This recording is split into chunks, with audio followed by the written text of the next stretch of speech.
Coming into turn 1 of the first lap on Sunday, Vettel seemed to squeeze in to secure his line, leading to significant damage on the grid and sending out an almost immediate yellow flag. This was enough to start controversy with Verstappen, who qualified for P2, as it kept him from what may have been his best chance at a Grand Prix victory this season. Verstappen expressed his initial frustration after the Singapore GP, saying he didn't expect such a move from someone who was in a tight contest for the driver's title. "If you are fighting for the world championship, you shouldn't take those risks squeezing someone that much," Verstappen explained. "You can see what happens. Lewis is leading the race and the three of us are out." In the days following Sunday's race, tension still looms with Verstappen.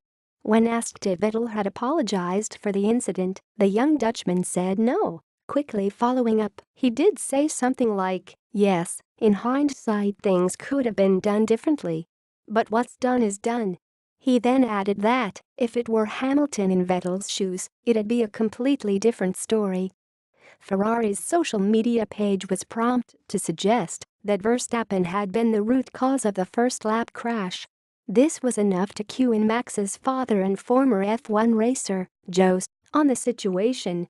"If you look at the images, Raikkonen comes to the right and steers in," Verstappen Sr. said.